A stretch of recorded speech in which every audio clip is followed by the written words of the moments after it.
আসসালামু আলাইকুম প্রিয় দর্শক, আজ আমরা শুনব শাহ নেহমতুল্লাহ রহমাতুল্লাহি আলাইহি এর ভবিষ্যৎবাণী বা কাসিদা কবিতাটি এবং এর ব্যাখ্যা। এটি বাংলাদেশ পরিস্থিতি এবং গাজওয়াতুল হিন্দের সাথে একেবারেই মিলে যায়। প্রিয় ভাইয়েরা, কাসিদা কবিতাটি লেখা মানে ইমাম মাহদী আলাইহিস সালামের আত্মপ্রকাশের একটি আলামত। পরবর্তী ভিডিও দেখতে চ্যানেলটি সাবস্ক্রাইব করে রাখুন। ধন্যবাদ। আল্লাহ প্রদত্ত ইলহাম এর জ্ঞান দ্বারা আজ থেকে প্রায় 850 বছর পূর্বে হিজরি 548 সাল মোতাবেক 1152 সালে খ্রিস্টাব্দে শাহ নেয়ামতুল্লাহ রহমতুল্লাহি আলাইহি তার বিখ্যাত কাব্যগুলো রচনা করেন। আল্লাহর অনেক প্রিয় বান্দাগণ মহান আল্লাহর পক্ষ থেকে গায়েবের বিষয় সম্পর্কে ইলহাম পেয়ে থাকেন। মনে রাখতে হবে যে কোনো সৃষ্টি জীবের নিজস্ব কোনো ক্ষমতা নেই যে সে ইচ্ছে করলে গায়েবের বিষয় জ্ঞান অর্জন করতে পারে, বরং আল্লাহ যাকে ইচ্ছা করেন তাকে এই জ্ঞান দান করেন। উপমহাদেশের এলমি জনক শাহ ওয়ালিউল্লাহ মুহাদ্দিস দেহলভী রহমাতুল্লাহি আলাইহি তার ইলহামে ইলম দিয়ে বিখ্যাত গ্রন্থ সাওয়াতিল ইলহাম রচনা করেন। অনুরূপ হযরত শাহ নেহমতুল্লাহ রহমাতুল্লাহি আলাইহি তার ইলহামে জ্ঞানের কিছু অংশ একটি কবিতায় প্রকাশ করেছেন। এটি লেখার পর থেকে শুরু করে আজ পর্যন্ত প্রতিটি ভবিষ্যৎবাণী হুবহু মিলে গিয়েছে। কবিতার 37 নং প্যারা থেকে বিশেষভাবে খেয়াল করুন, কারণ এর পূর্বের লাইনগুলো অক্ষরে অক্ষরে মিলে যাওয়ার শুধুমাত্র বর্তমান ও ভবিষ্যতে কি ঘটতে পারে এটাই আমাদের দেখার বিষয়। কিছুটা দীর্ঘ হলেও ধৈর্য সহকারে শুনলে গাজওয়াতুল হিন্দ সম্পর্কে একটি ভালো ধারণা পাওয়া যাবে ইনশাআল্লাহ। পশ্চাতে রেখে এই ভারতের অতীত কাহিনী যত, আগামী দিনের সংবাদ কিছু বলে যাই অবিরত। ব্যাখ্যা: ভারত, এটি মূলত ভারতীয় উপমহাদেশকে ইঙ্গিত করা হয়েছে। দ্বিতীয় দাউরে হুকুমত হবে তুর্কি মুঘলদের, কিন্তু শাসন হইবে তাদের অবিচার জুলুমে। ব্যাখ্যা: দ্বিতীয় দাউর ভারতীয় উপমহাদেশে মুসলিম শাসনের দ্বিতীয় অধ্যায়। শাহাবুদ্দিন মোহাম্মদ গুরি রহিমাহুল্লাহর উনার আমল 1175 সাল থেকে সুলতান ইব্রাহিম লোদির শাসনকাল 1526 সাল পর্যন্ত প্রথম দাউর এবং সম্রাট বাবর শাসনকাল 1526 সাল থেকে ভারতে মুসলিম দ্বিতীয় দাউর। জ্ঞেয় বিলাসে আমোদে প্রমোদে মত্ত থাকিবে তারা, হারিয়ে ফেলিবে স্বকীয় মহিমা তুর্কি স্বভাব ধারা। ব্যাখ্যা: মুঘল শাসকদের অনেকেই আল্লাহ ওয়ালা ছিলেন, তবে কেউ কেউ প্রকৃত ইসলামী আইন কানুন ও শরীয়তের আমল থেকে দূরে সরে গিয়েছিলেন। হারায়ে ভিনদেশী হবে শাসন দণ্ডধারী, জাকিয়া বসিবে নিজ নামে তারা মুদ্রা করিবে ঝাড়ি। ব্যাখ্যা: ভিনদেশী ইংরেজদেরকে বোঝানো হয়েছে। এরপর হবে রাশিয়া জাপানে গুরুত্বর এক রণ, রুশকে হারিয়ে এরনে বিজয়ী হবে জাপানিগণ। শেষে দেশ সীমা নিবে ঠিক করে মিলিয়ে, শেষে দেশ সীমা নিবে ঠিক করে মিলিয়া, উভয় দল চুক্তি হবে কিন্তু তাদের অন্তরে রবে ছল। ব্যাখ্যা: 20 শতকের প্রারম্ভে এ যুদ্ধ সংগঠিত হয়। জাপান কোরিয়ার অপর আধিপত্য বিস্তারের লক্ষ্যে পীতসাগর পোর্ট অব আর্থার ও ভলদিভস্টকে অবস্থানরত রুশ নৌবহরগুলো আটক করার মধ্য দিয়ে এই যুদ্ধ শুরু হয়।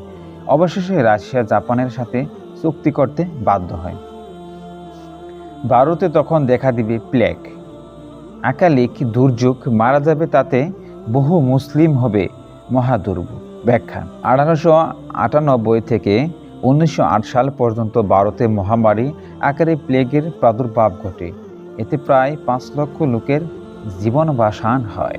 1770 সালে ভারতে মহাদুর্ভিক্ষ সৃষ্টি হয়। বঙ্গপ্রদেশে তা ভয়াবহ আকার ধারণ করে। এ থেকে উদ্ধৃত মহামারীতে এই প্রদেশের প্রায় 1/3 মানুষ মারা যায়। এরপর পরই ভয়াবহ এক ভূকম্পনের ফলে জাপানের 1/3 যাবে হাই রসাতলে।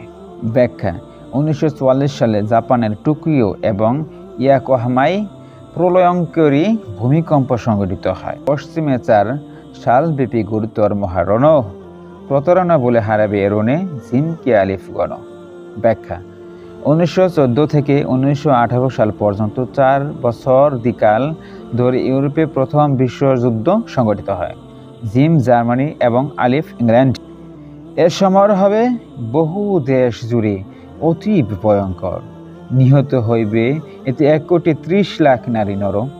ব্যাখ্যা: ব্রিটিশ সরকারের তদন্ত প্রতিবেদনে অনুযায়ী প্রথম মহাযুদ্ধে প্রায় 1,31,00,000 লোক মারা যায়। অতঃপর হবে রণবন্ধের চুক্তি উভয় দেশে, কিন্তু তা হবে ক্ষণভঙ্গুর টিকিয়ে নেওয়া অবশেষে। ব্যাখ্যা: 1919 সালে প্যারিসের ভার্সাই প্রাসাদে প্রথম মহাযুদ্ধের অবসানের লক্ষ্যে ভার্সাই সন্ধি হয়, কিন্তু তা টিকেনি। নীরবে চলিবে মহাসমরের প্রস্তুতি বেসুমার। জিম ও আলিফে লড়াই ঘটিবে বারংবার। চীন ও জাপানে দুদেশ যখন মৃত্যু থাকিবে রণে, নাসারা তখন রণ প্রস্তুতি চালাবে সংগোপনে। ব্যাখ্যা: নাসারা মানে খ্রিস্টান। প্রথম মহাসমরের শেষে 21 বছর পর শুরু হবে ফের আরও ভয়াবহ দ্বিতীয় সমর। ব্যাখ্যা: প্রথম মহাযুদ্ধ সমাপ্তি হয় 1918 সালের 11 নভেম্বর এবং দ্বিতীয় মহাযুদ্ধে সূচনা হয় 1939 সালে 3 সেপ্টেম্বর। দুই যুদ্ধের মধ্যবর্তী সময় প্রায় 21 বছর। হিন্দিভাষী এই সমরে যদিও সহায়তা দিয়ে যাবে, তার থেকে তারা প্রার্থিত কোনো সুফল নাহিক পাবে। ব্যাখ্যা: ভারতীয়রা ব্রিটিশ সরকারের প্রদত্ত যে সকল আশ্বাসের প্রেক্ষিতে দ্বিতীয় বিশ্বযুদ্ধে তাদের সহায়তা করেছিল, যুদ্ধের পর তা বাস্তবায়ন করেনি। বিজ্ঞানীগণ এই লড়াইকালে অতিশয় আধুনিক করিবে তৈয়ারতি ভয়াবহ হাতিয়ার আণবিক। ব্যাখ্যা: মূলত কবিতায় ব্যবহৃত শব্দটি হচ্ছে আলোতে বকর, যার শাব্দিক অর্থ বিদ্যুৎ অস্ত্র। অনুবাদক বিদ্যুৎ অস্ত্রের পরিবর্তে আণবিক অস্ত্র তর্জমা করেছে। দ্বিতীয় মহাযুদ্ধে আমেরিকা হিরোশিমা নাগাসাকিতে আণবিক বোমা নিক্ষেপ করে, এতে লাখ লাখ বেসামরিক লোক নিহত হয়। কবিতায় বিদ্যুৎ অস্ত্র বলতে মূলত আণবিক অস্ত্রই বোঝানো হয়েছে, অর্থাৎ পারমাণবিক অস্ত্র। গাইবে ধ্বনির যন্ত্র বানাবে নিকটে, আসিবে দূর। প্রাচ্যে বসেও শুনিবে, গাইবে প্রতিচির গান সুর। ব্যাখ্যা: গাইবে ধ্বনির যন্ত্র রেডিও এবং টিভি। মিলিত হইয়া প্রথম আলিফ দ্বিতীয় আলিফ দয়, গড়িয়া তুলিবে রুশ চীন সাথে আতাত্ম সনিশ্চয়। জাপিয়ে পড়িবে তৃতীয় আলিফ এবং দু জিম ঘাড়ে, ছুরিয়া মারিবে গজবি পাহাড় আণবিক হাতিয়ারে। অতি ভয়াবহ নিষ্ঠুরতম ধ্বংসযজ্ঞ শেষে প্রতারণা বলে প্রথম পক্ষ দাঁড়াবে বিজয়ী বেশে। ব্যাখ্যা: প্রথম আলিফ ইংল্যান্ড, দ্বিতীয় আলিফ আমেরিকা, তৃতীয় আলিফ ইটালি এবং 2 জিম জার্মানি ও জাপান। জগৎ জুড়িয়া 6 সালব্যাপী এই রণে ভয়াবহ হালাক হইবে অগণিত লোক, ধন ও সম্পদ সহ। ব্যাখ্যা: জাতিসংঘের হিসাব মতে দ্বিতীয় বিশ্বযুদ্ধে প্রায় 6 কোটি লোক মারা গিয়েছিল। মহাধ্বংসের এই মহাসমরে অবশেষে নাসারা শাসক ভারত ছাড়িয়া চলে যাবে নিজ দেশে, কিন্তু তাহারা চিরকাল তোরে এ দেশবাসীর মনে মহাক্ষতিকর বিষাক্ত বীজ বুনে যাবে সেই শনে। ব্যাখ্যা: দ্বিতীয় বিশ্বযুদ্ধে শেষ হয় 1945 সালে, আর ভারত উপমহাদেশ থেকে নাসারা তথা ইংরেজ খ্রিস্টানরা চলে যায় 1947-এ। এই প্যারার দ্বিতীয় অংশের ব্যাখ্যা 2 রকম আছে। 1. এই অঞ্চলের বিভেদ তৈরি করার জন্য ইংরেজ খ্রিস্টানরা কাশ্মীরকে হিন্দুদের দিয়ে পেঁচ বাঁধিয়ে যায়। 2. ইংরেজরা চলে গেলেও তাদের সংস্কৃতি এমনভাবে রেখে গেছে যে এই উপমহাদেশের লোকজন এখনও সব জায়গায় ব্রিটিশ নিয়মকানুন ভাষা সংস্কৃতি অনুসরণ করে। ভারত ভাঙ্গিয়া হইবে দুভাগ সর্তায় নেতাদের, মহা দুর্ভোগ দুর্দশা হবে দুদেশেরই মানুষের। ব্যাখ্যা: দেশভাগের সময় মুসলমানরা আরও অনেক বেশি এলাকা পেত, কিন্তু সেই সময় অনেক মুসলমান নেতার গাদ্দারির কারণে অনেক মুসলিম সংখ্যাগরিষ্ঠ এলাকা হিন্দুদের অধীনে চলে যায়, ফলে কষ্টে পড়ে সাধারণ মুসলমানরা। এখনও ভারতের মুসলমানরা সেই গাদ্দারির ফল ভোগ করছে। মুকুটবিহীন নাদান বাদশাহ গাইবে শাসন ভার, কারণও তার ফরমান হবে আজে বাজে এক ছাড়। ব্যাখ্যা: এই প্যারা থেকে ভারত বিভাগ থেকে বর্তমান সময় পর্যন্ত ধরা যায়, এই সময় এই অঞ্চলে মুসলিমদের ঝান্ডাবাহী কোনো সরকার আসেনি। মুকুটবিহীন নাদান বাদশাহ বলতে অনেকে গণতন্ত্রকে বুঝিয়েছে। আব্রাহাম লিঙ্কনের তৈরি গণতন্ত্রের জনগণের তন্ত্র বলা হলো, প্রকৃতপক্ষে তা হচ্ছে জননিপীড়নের তন্ত্র। এই গণতন্ত্রের নিয়ম কানুন যে আজেবাজে সে সম্পর্কে শেষ লাইনে ইঙ্গিত করা হয়েছে। দুর্নীতি, ঘুষ কাজে অবহেলা, নীতিহীনতার ফলে শাহী ফরমান হবে পয়মাল, দেশ যাবে রসাতলে। ব্যাখ্যা: সমসাময়িক দুর্নীতি বোঝানো হয়েছে। হায় আফসোস করিবেন যত আলেম ও জ্ঞানীগণ, মূর্খ বেকুফ নাদান লোকেরা করিবে আসফালন। পেয়ারা নবীর উম্মতগণ ভুলিবে আপন শান, গুরুতর পাপ পঙ্কিলতায় ডুবিবে মুসলমান। কালের চক্রে স্নেহ তমিজের গটিবে যে অবসান, লুণ্ঠিত হবে মানি লুপ্তের ইজ্জত সম্মান। উঠিয়া যাইবে বাস ও বিচার হালাল, ও হারামের লজ্জা রবে না, লুণ্ঠিত হবে ইজ্জত নারীদের। পশুর অদম হইবে তাহারা বাই বুনে, মা বেটায় জেনেবে বিচারে, হইবে লিপ্ত পিতা আর কন্যায়। নগ্নতার অশ্লীলতায় ভরে যাবে সব গেহ, নারীরা অপরে সেজে রবে সতী, ভেতরে বেচিবে দেহ। ওপরে সাধুর লেবাস, ভেতরে পাপের বেচাতি পোড়া, নারী দেহ নিয়ে চালাবে ব্যবসা ইবলিস বন্ধুরা। নামাজ ও রোজা হজ্জে জাকাতেরই কমে যাবে আগ্রহ, ধর্মের কাজ মনে হবে বোঝা দারুণ দুর্বিষহ। কলিজার খুন পান করে বলি শুনো হে বৎসগণ, ক্ষুধার অস্তে ভুলে যাও সব নাছারার আচরণ। পশ্চিমা ওই অশ্লীলতা ও নগ্ন বেহায়ামি, ডুবাবে তোদের ক্ষুধার কঠোর গজব আবিসে নামি। পশ্চিমা ওই অশ্লীলতা ও নগ্নতা বেহায়ামি, ডুবাবে তোদের ক্ষুধার কঠোর গজব আসিবে না। ধ্বংস নিহত হবে মুসলিম বিধর্মীদের হাতে, হবে নাজেহাল ছেড়ে যাবে দেশ, বাসিবে রক্তপাতে। মুসলমানের জানমাল হবে খেলনা মোল্লা হতো, রক্ত তাদের প্রবাহিত হবে সাগর স্রোতের মতো। এরপর যাবে ভেগে নারকীয় পাঞ্জাব কেন্দ্রের, ধন সম্পদ আসিবে তাদের দখলে মুমিনদের।